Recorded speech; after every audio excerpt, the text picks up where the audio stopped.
All right, y'all.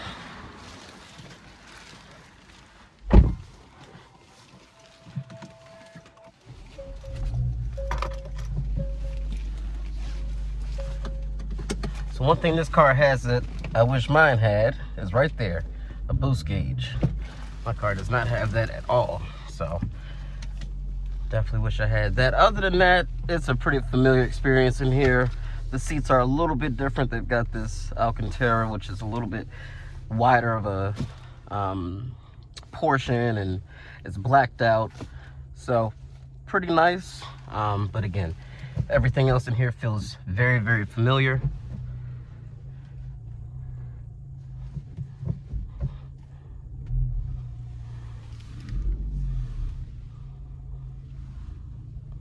Tag is of course blocking the camera, which is fine. We got mirrors.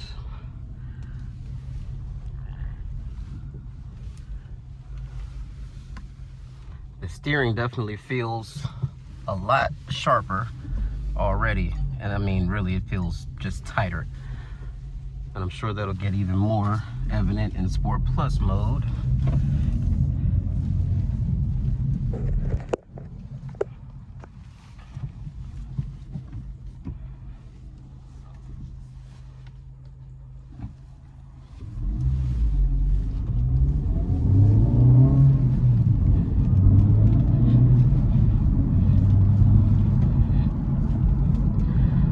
So, first impressions. Starting out, this shifter feels very, very similar to mine, despite the Alcantara boot versus the leather boot on mine and a slightly different color for the top of it. It feels very similar. I was expecting this to be like a much shorter throw, and I was wondering because everybody kept saying it's such a short throw, it's even crisper than the A-Spec Tech, and I'm like, if it gets any shorter than that, you know, this must be super, super precise. But this feels very much like my car. The clutch does have more pushback resistance, so it does provide a little bit more feel as far as the engagement point is concerned. Very easy to drive this thing smoothly. Yeah, great car, but again, I still think Acura should have done a little bit more in the way of luxury to help justify not only the price but the Acura badge itself. You know, turbo doesn't seem to come on any earlier than mine, and besides sound and a slightly rougher ride, and let's put it into comfort, see if that changes anything. So it softens a little bit, but it's still bouncier than in my car for sure.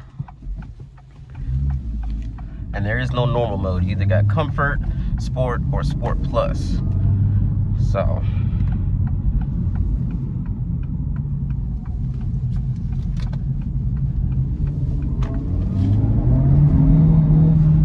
okay, yeah, it is quite a bit more powerful than the 200 horsepower I have, obviously. 320 horsepower versus 200 is going to feel quite noticeably different. Let's pop it in the Sport Plus.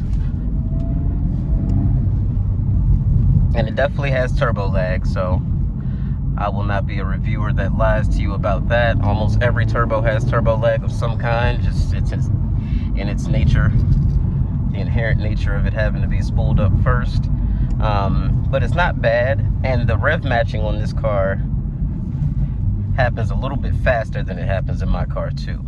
The rev matching is good in my car, but this definitely blips the throttle a little bit harder. Let's check this out. Second gear.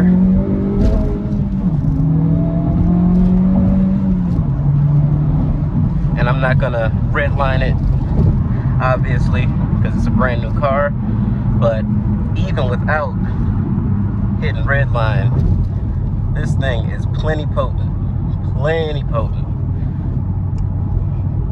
I know this is going to be popular with tuners, and they'll modify these things to make them even more monstrous with respect to torque and horsepower, but just straight out the box, I think that this is a really good balance of power. And anybody that has an A-Spec Tech manual, you'll get out of your car and feel right at home in this.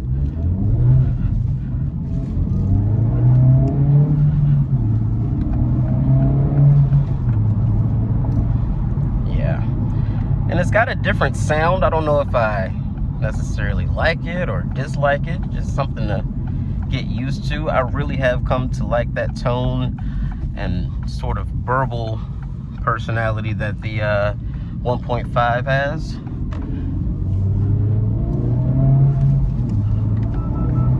Oh my God, that limited slip differential is phenomenal and it's super aggressive. Look at that. Oh my God, it literally just, you point, shoot, and go, and that's it.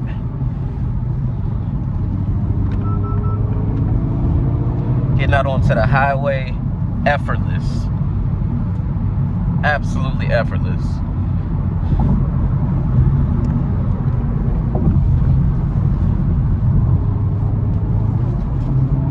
So I definitely, woo!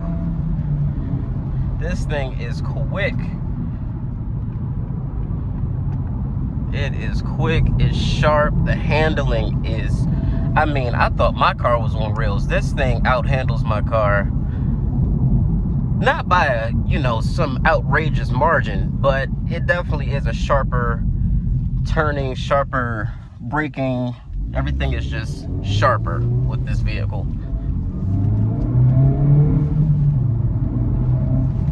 And I noticed that rev hang is not as prevalent with this 2-liter as it is with the 1.5.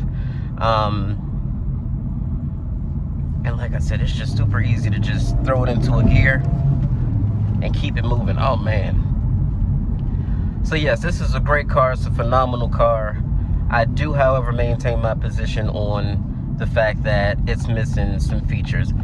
With it missing features, it's still going to sell for over sticker and people are going to be happy to take it out the showroom. So really it doesn't matter, but just an observation.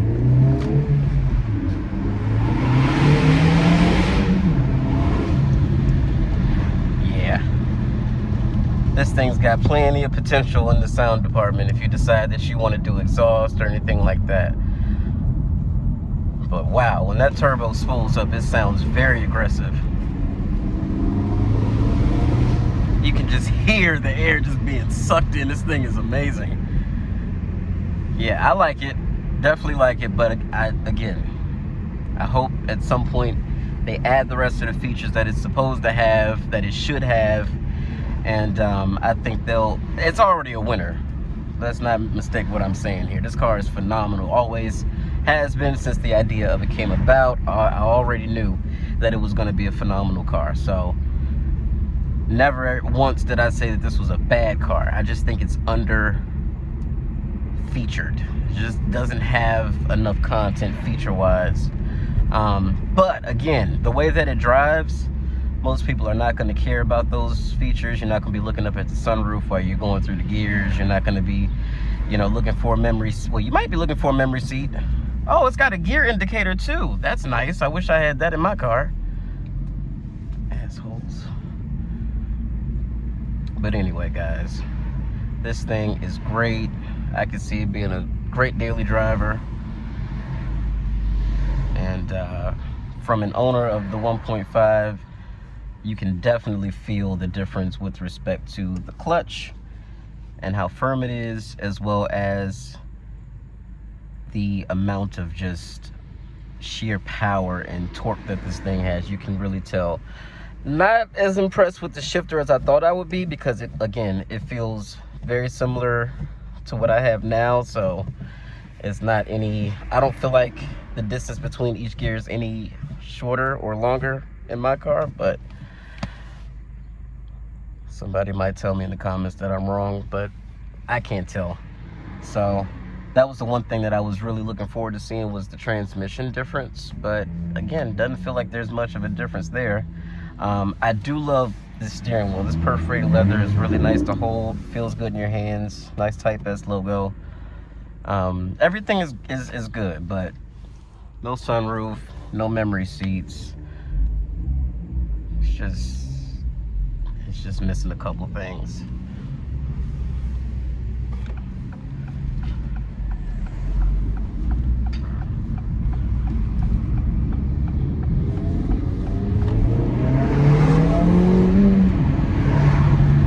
Yeah, this thing is quick, man. It's quick, for sure.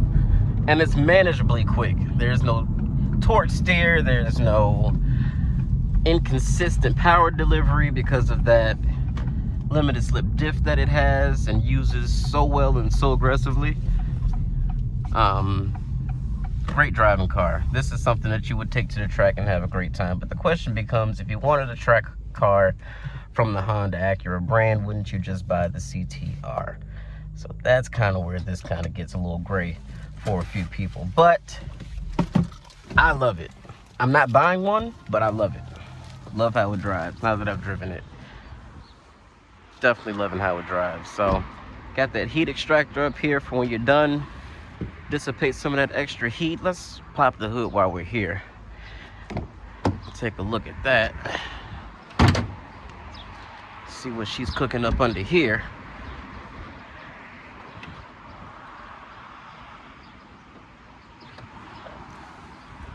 There we go. See the turbo right there. It's massive intake, which is basically a cold air from the freaking factory. Look at how massive this thing is. Wow. So looks good under here. Love the red painted cover. Looks good. But if it looks familiar, that's because it is. It's the same 2-liter out of the Civic Type R, but it does have that exhaust difference, so it gets that extra 5 horsepower. And you can see right in here, those vents are functional. No fake vents here. Hate that. So hope you guys enjoyed the video. Like and subscribe. We will be doing more videos on this car. This particular one we're going to have here for about 30 days total. It's going to be here for test drives. People are going to come and see it. So I'll be doing some passenger seat POVs as well when I go on test drives. Let you guys get a feel from the passenger seat too. So stay tuned, man. It's up and it's stuck on this channel, man. We're getting ready to take it up there. So enjoy the content, and I will check you guys in the next one. Peace out, homies.